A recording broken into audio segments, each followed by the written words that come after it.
ഈ people pleasing എന്നൊരു video ഞാൻ എടുക്കുമ്പം ഞാൻ ആലോചിച്ചു ഞാൻ എന്ത് വേർഡിലാണ് ഇത് മലയാളത്തിൽ ട്രാൻസ്ലേറ്റ് ചെയ്യാന്നുള്ളൊരു കാര്യം. എൻ്റെ മൈൻഡിൽ ആദ്യം വന്നൊരു വേർഡ് നാട്ടുകാരെന്ത് പറയും എന്നുള്ളൊരു ശ്ലോകമാണ്. ഈ ശ്ലോകം തന്നെയാണ് നമ്മളിവിടെ ഡീകോഡ് ചെയ്യാൻ പോകുന്നത്. നമ്മൾക്ക് എല്ലാവർക്കും വളരെയധികം ചെറുപ്പം മുതലേ പരിചയമുള്ള ഒരു വേർഡാണ് നാട്ടുകാരെന്ത് പറയും എന്നുള്ളത്. നിങ്ങൾക്ക് ഈ ഒരു കോൺസെപ്റ്റ് ആ ഒരു കോണ്ടെക്സ്റ്റിൽ മനസ്സിലാക്കാവുന്നതാണ്. ആൻഡ് വേറൊരു കാര്യം എനിക്ക് പറഞ്ഞു വെക്കാനുള്ളത്, ഈ വീഡിയോ ചിലപ്പോൾ ചില ആൾക്കാരെ പേഴ്സണലി ബുദ്ധിമുട്ടിക്കാനും പേഴ്സണലി ട്രിഗർ ചെയ്യാനും ചാൻസ് ഉണ്ട്. അത് കൂടെ ഞാനൊന്ന് പറഞ്ഞു വെക്കുകയാണ്. നിങ്ങൾക്ക് ഇത് ഹോൾഡ് ചെയ്യാനും ഇത് മനസ്സിലാക്കാനുമുള്ള ഒരു കപ്പാസിറ്റി ഉണ്ടെങ്കിൽ മാത്രം ഇത് മുഴുവനായിട്ട് കാണുക. ഏതെങ്കിലും പോയിന്റിൽ ഡിസ്റ്റർബിങ് ആണെങ്കിൽ നിങ്ങൾക്കിത് സ്റ്റോപ്പ് ചെയ്തിട്ട് പിന്നെ എപ്പോഴെങ്കിലും വന്ന് കാണാം. അതായത് ഒറ്റ സ്ട്രെച്ചിൽ കാണണമെന്നില്ല, കമ്പാർട്ട്മെൻ്റലൈസ് ആയിട്ട് ഒരു 1-2 ദിവസത്തിനുള്ളിൽ കണ്ടു തീർത്താലും മതി. സോ പീപ്പിൾ പ്ലീസിങ് അതുപോലെ നാട്ടുകാരെന്ത് പറയും എന്നുള്ളൊരു നാടകം നമുക്ക് ഡീകോഡ് ചെയ്യാം. സോ ആദ്യം ഇതെങ്ങനെ ഡിഫൈൻ ചെയ്യും, എന്താണ് പീപ്പിൾ പ്ലീസിങ്? വളരെ സിമ്പിളായിട്ട് പറയുകയാണെങ്കിൽ നമ്മളൊരു തരത്തിൽ മറ്റൊരാളെ അല്ലെങ്കിൽ മറ്റൊരു സെറ്റ് ഓഫ് ആൾക്കാരെ മൈക്രോ മാനേജ് ചെയ്യുന്ന ഒരു പ്രോസസ്സാണിത്. അതായത് ചില ആൾക്കാർക്കുണ്ടല്ലോ, അവർക്ക് അവരെ പറ്റി അത്ര മതിപ്പുണ്ടാവില്ല, അവർക്ക് അവരെ പറ്റി കുറച്ച് ഒരു ഷെയിം ഉണ്ടാവും, അല്ലെങ്കിൽ അവർക്ക് അവരെ പറ്റി ഒരു പോരാ അല്ലെങ്കിൽ കുറ്റപ്പെടുത്തലുകളാണ് എനിക്ക് കൂടുതലും കിട്ടുന്നത്. ഇതിലൊക്കെ ഐഡൻറ്റിഫൈ ചെയ്യുന്ന ആൾക്കാർക്ക് എപ്പോഴും ഒരു ഡിഫെൻസ് ഉണ്ടാവും. ഇങ്ങനെ ഒരു ഡിഫെൻസ് ഉണ്ടാവും. ഇങ്ങനെയുള്ള ഒരു ഡിഫെൻസാണ് അവരുടെ പീപ്പിൾ പ്ലീസിങ് എന്ന് പറയുന്ന ഒരു അജണ്ട. ഒരു കല്യാണത്തിന് പോവുകയോ അല്ലെങ്കിൽ ഒരു പഴയ ഫ്രണ്ടിനെ കാണുകയോ ഒരു അയൽവാസിനെ കാണുകയോ കാണുമ്പോൾ തന്നെ എന്തുണ്ട്, നല്ല സുഖമാണോ, പിന്നെ അതെ, പക്ഷെ ശരിക്കും ഇത്ര താല്പര്യമൊന്നും ഇവരോടില്ല. ചുമ്മാ ഡ്രാമയാണ്. ഈ ഡ്രാമ ആക്ച്വലി പീപ്പിൾ പ്ലീസിങ് ആണ്. ഈ പീപ്പിൾ പ്ലീസിങ് കുറേ വർഷങ്ങളായിട്ട് ഉള്ള ആൾക്കാർ, കുഞ്ഞുനാൾ മുതലേ ഇത് ചെയ്തു വരുന്ന ആൾക്കാർക്ക് ഉണ്ടാവുന്ന ഏറ്റവും വലിയൊരു പ്രശ്നം എന്താണെന്ന് പറഞ്ഞു കഴിഞ്ഞാൽ, ഇവർക്ക് ഒറ്റയ്ക്കിരിക്കാൻ പറ്റില്ല. ഒറ്റയ്ക്കിരുന്ന് കഴിയുമ്പോൾ ഇവർക്കൊരു വെപ്രാളമായിരിക്കും, അല്ലെങ്കിൽ ഒരു അൺകംഫർട്ടബിലിറ്റി ആയിരിക്കും, പേടിയായിരിക്കും, ആൻസൈറ്റി ആയിരിക്കും. അതേപോലെ ഒരു ഐഡൻറ്റിറ്റി ക്രൈസിസ് ഉണ്ടാവും. അതായത് ഞാൻ ആരാണ്, ശരിക്കും ഞാനെന്ന വ്യക്തി എന്താണ്, അവർക്ക് അവരെ തന്നെ ഫേസ് ചെയ്യാൻ വളരെയധികം അൺകംഫർട്ടബിൾ ആയിരിക്കും. ശരിക്കും ഇവരെ ഫേസ് ചെയ്യുന്നതിന് പകരം എന്തും ചെയ്യും. എല്ലാ വള്ളിക്കേസും പോയി പിടിക്കും. അവർ പോയി കാണാം, ഇവർ പോയി കാണാം, ഇത് ചെയ്യുക, അത് മേടിക്കുക, അത് ചെയ്യുക, ഇത് ചെയ്യുക. കൊള്ളൂല എന്നൊരു തോന്നൽ. ബൈ ഡിഫാൾട്ട് ഞാൻ പോരാ, അങ്ങനെ ഒരു ഭയങ്കരമായിട്ടുള്ളൊരു വിശ്വാസം അവർക്കുണ്ട്. അതും മറികടക്കാൻ വേണ്ടിയിട്ട് ഇവർ ചെയ്യുന്നൊരു കാര്യമാണ് പ്രൂവിങ് സെൽഫ് വെർത്ത്. അതായത് നമ്മളൊരു സ്ഥലത്ത് പോയി കഴിഞ്ഞാൽ, അല്ലെങ്കിൽ നമ്മുടെ ഇൻസ്റ്റഗ്രാം അക്കൗണ്ടിലൂടെ അല്ലെങ്കിൽ നമ്മുടെ സോഷ്യൽ മീഡിയ അക്കൗണ്ടിലൂടെ താനൊരു സംഭവമാണെന്ന് എല്ലാ ദിവസവും പ്രൂവ് ചെയ്യാനുള്ള ഒരു ഏർജ്, ഒരു ത്വര ഇവരിൽ കണ്ടുവരാറുണ്ട്. അവർക്ക് ബാക്കിയുള്ളവരുടെ വാലിഡേഷൻ, ബാക്കിയുള്ളവർ അവരെക്കുറിച്ച് എന്ത് പറയുന്നു എന്നുള്ള അഭിപ്രായങ്ങളാണ് ഇവരുടെ ജീവിതത്തിലെ ഏറ്റവും വിലപ്പെട്ടതായിട്ടുള്ള ഒരു കാര്യം. ഇത് കൂടുതലും മാനിഫെസ്റ്റ് ചെയ്യുന്നത് ഇൻസ്റ്റഗ്രാമിലും അല്ലെങ്കിൽ പുറമേ നമ്മൾ ആൾക്കാരെ കാണുമ്പോൾ നമ്മൾ ഇടുന്ന ഒരു interaction. So self worth prove ചെയ്തുകൊണ്ടിരിക്കുന്ന ഒരു ടെൻഡൻസി അതും ഇവരിൽ കാണപ്പെടാറുണ്ട്. ഇനി പ്രേമബന്ധങ്ങളുടെ ഇടയിലോട്ട്, സോ നമ്മളൊരാളെ പ്രേമിക്കാമെന്ന് വിചാരിച്ചു. അപ്പോൾ പൊതുവേ ഈ പറഞ്ഞ ലോ സെൽഫ് എസ്റ്റീമുള്ള ആൾക്കാർക്ക് എപ്പോഴും തോന്നലുണ്ടാവും, ഇത് ഞാൻ ഡിസേർവ് ചെയ്യുന്നില്ല, അവരൊരു സംഭവമാണ്, ഞാൻ ഇവരെ ഡിസേർവ് ചെയ്യുന്നില്ല, പക്ഷേ ഇവർ എന്ത് വില കൊടുത്തും എൻ്റെ കൂടെ നിർത്തണം എന്നുള്ളൊരു ത്വര അവരിലുണ്ടാവും.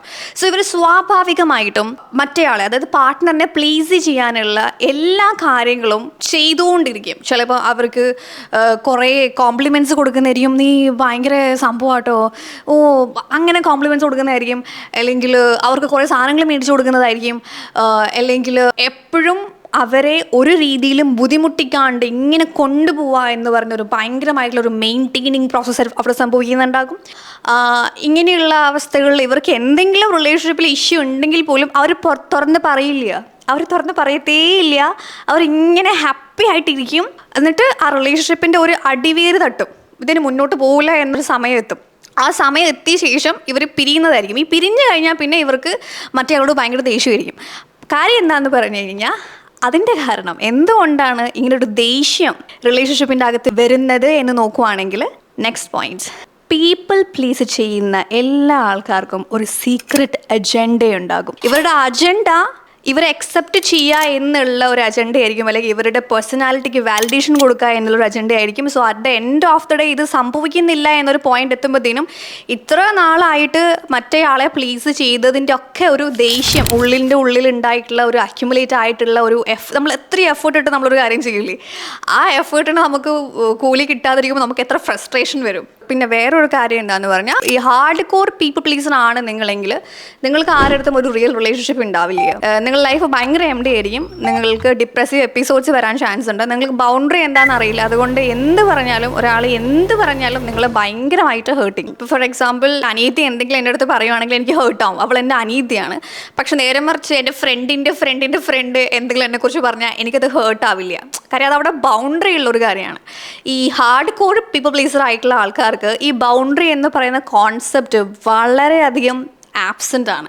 ഹാർഡ് കോർ പീപ്പിൾ പ്ലീസേഴ്സിന് ഉണ്ടാവുന്ന ഏറ്റവും വലിയൊരു അജണ്ട എന്ന് പറയുന്നത് എന്നെ ഒരു നല്ല വ്യക്തിയായിട്ട് ആൾക്കാർ കാണണം എന്നുള്ള ഫാക്ടർ പോരാ. ഇവർക്ക് എവിഡൻസ് വേണം, ഇവർക്ക് വാലിഡേഷൻ വേണം. അതായത് വേറൊരാൾ താങ്കളെക്കുറിച്ച് നല്ലത് സംസാരിക്കുന്നു എന്നതിൻ്റെ പ്രൂഫ് കിട്ടുക എന്നതാണ് അവരുടെ ഏറ്റവും വലിയ ജീവിത ലക്ഷ്യം. സ്വന്തമായി നന്നാവുന്നതിന് പകരം ഈ എന്താ പറയുക, നമ്മൾ മറ്റേ ഡമ്മി ഇട്ട് കളിക്കുക എന്നൊക്കെ പറയുന്നത് പോലെ സ്വന്തം പേഴ്സണാലിറ്റി ഒരു ഡമ്മി ഫിഗർ ആയിട്ട് ആ ഡമ്മി പേഴ്സണാലിറ്റി ആൾക്കാരെ കാണിച്ച് ഈ പറഞ്ഞ ബാക്കിയുള്ളവരുടെ വാലിഡേഷനൊക്കെ എടുത്ത് കിടന്നുറങ്ങുക എന്നുള്ള ഒരു സംഭവമാണ്.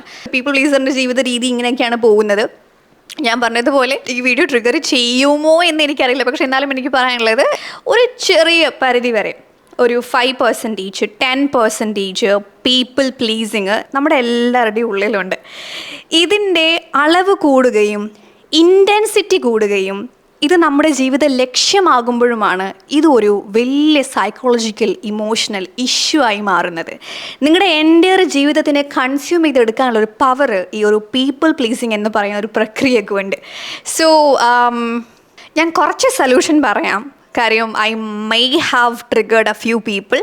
കുറച്ച് സൊല്യൂഷൻ പറയുന്ന കൂട്ടത്തിൽ, കാര്യം ഹാർഡ് കോർ പീപ്പിൾ പ്ലീസർ ആണെങ്കിൽ നിങ്ങൾക്ക് എന്തായാലും തെറാപ്പിയുടെ ആവശ്യമുണ്ട്, ഒരു 3-4 മാസത്തെ തെറാപ്പിയുടെ ആവശ്യമുണ്ട്. അല്ലെങ്കിൽ ഒരു ഏതെങ്കിലും ഒരു സുഹൃത്തിനെ വിളിച്ച് പോയി വല്ല മലയും കയറി ഒന്ന് മനസ്സ് തുറന്ന് സംസാരിച്ചൊന്ന് കരയുക, അപ്പം നിങ്ങൾ കുറേയൊക്കെ ബെറ്ററാവും. തെറാപ്പി തന്നെ എപ്പോഴും ഫോളോ ചെയ്യണമെന്നില്ല. നമ്മുടെയൊക്കെ തെറാപ്പിസ്റ്റാണ് നമ്മുടെ ഫ്രണ്ട്സ് മതി. നല്ല ഫ്രണ്ട്സ് ഉള്ള ആൾക്കാർക്ക് തെറാപ്പിസ്റ്റ് വേണമെന്നില്ല എന്നൊരു അഭിപ്രായമുള്ള ഒരാളാണ് ഞാൻ. So take your friends, go for A ride, just hug them and cry out. എന്നാലും സൊല്യൂഷനിലോട്ട് വരുമ്പോഴത്തേനും എനിക്ക് പറയാനുള്ളത്, നിങ്ങളുടെ എക്സ്റ്റേണൽ ഫോക്കസ് ഇൻറ്റേർണലായിട്ട് ഷിഫ്റ്റ് ചെയ്യാം. അവരെന്ത് പറയും, ഇവരെന്നെ എങ്ങനെ കാണുന്നു എന്നുള്ള സാധനങ്ങളൊക്കെ അകത്തോട്ട് ഷിഫ്റ്റ് ചെയ്യുക. നിങ്ങൾക്ക് എന്താണ് ഇഷ്ടം, നിങ്ങൾക്ക് എന്താണ് കംഫർട്ടബിൾ ആയിട്ട് പോകുന്ന കാര്യങ്ങൾ. ഫോർ എക്സാമ്പിൾ, എൻ്റെ ഇഷ്ടപ്പെട്ട ഫുഡ് ഏതാ, എൻ്റെ ഇഷ്ടപ്പെട്ട കളർ ഏതാണ്, എൻ്റെ ഇഷ്ടപ്പെട്ട സിനിമ ഏതാണ്. Start from there. മിക്ക പീപ്പിൾ പ്ലീസേഴ്സിനും ഇതൊന്നും അറിയില്ല. അവരെക്കുറിച്ച് അവർക്ക് 0 നോളജ് ആയിരിക്കും. പക്ഷേ അയൽവാസി മുതൽ ഇന്ത്യൻ പ്രൈം മിനിസ്റ്റർ വരെ ഇവർക്ക് നല്ലോണം ബോധം ഉണ്ടാവും. So start from there. പ്രത്യേകിച്ച് നമ്മുടെ ഇന്ത്യൻസിന് ഒരു സ്വഭാവമുണ്ട്. നമ്മൾ ഇന്ത്യൻസ് എപ്പോഴും വലിയ കണ്ണുള്ള ആൾക്കാരാണ് ഇന്ത്യൻസ്. ഇവർക്ക് വലിയ കാറ്, വലിയ വീട്, കല്യാണം, ഇതിൽ താഴെയുള്ളതൊന്നും നമ്മൾ കാണില്ല. നമ്മൾ അങ്ങനെ കണ്ടീഷൻ ആയിട്ടുള്ള ആൾക്കാരാണ്. If you think you have strong people pleasing traits, start from your basic likes and favourite things. Favourite തിങ്ങിന് ശേഷം നിങ്ങൾക്ക് ഒരു ഹോബി ഉണ്ടാക്കാനുള്ള ഒരു സാഹചര്യം അവിടെ വരുന്നതായിരിക്കും. ഹോബി ഉണ്ടാക്കിയതിന് ശേഷം നിങ്ങൾക്ക് എന്തെങ്കിലും ഒരു സ്പെഷ്യൽ ഇൻട്രസ്റ്റ് ഉണ്ടോ എന്നുള്ള കാര്യം കവർ ചെയ്യുക. എന്തെങ്കിലും ഒരു പാഷൻ ഉണ്ടോ, പാടാൻ ഇഷ്ടമാണോ എന്നുള്ള കാര്യങ്ങളൊക്കെ ഐഡൻറ്റിഫൈ ചെയ്യുക. Basically self exploration, shifting the external attention to the internal attention. ഞാൻ ഒത്തിരി സുഹൃത്തുക്കൾ വിശ്വസിക്കുന്ന ഒരാളാണ്, ഞാൻ ഒത്തിരി ബന്ധങ്ങൾ വിശ്വസിക്കുന്ന ഒരാളാണ്. സോ നല്ല ബന്ധങ്ങളും നല്ല സുഹൃത്തുക്കളും ഉണ്ടെങ്കിൽ you are rich. Basically you are rich in your life. So ആ റിച്ച്നെസ് തേടി പോവുക, നല്ല ബന്ധങ്ങൾ ഉണ്ടാക്കാൻ ശ്രമിക്കുക, ആത്മാർത്ഥമായിട്ടുള്ള സത്യസന്ധമായിട്ടുള്ള ബന്ധങ്ങൾ ഉണ്ടാക്കാൻ ശ്രമിക്കുക. അതിനപ്പുറം നിങ്ങളെ ഒന്നും ഹീൽ ചെയ്യാൻ പോകുന്നില്ല. So that's all about this video. ഈ വീഡിയോ ആരെങ്കിലുമൊക്കെ ട്രിഗർ ആയിട്ടുണ്ടെങ്കിൽ ഐ എം സോറി. ഇതൊരു ഹെവി ടോപ്പിക്കാണ്, എസ്പെഷ്യലി ഫോർ മലയാളീസിന് വളരെയധികം ഹെവി ആയിട്ടുള്ള ഒരു ടോപ്പിക്കാണ്. നിങ്ങളുടെ experience please do comment below. I would like to read them. So that's all and bye. Take care.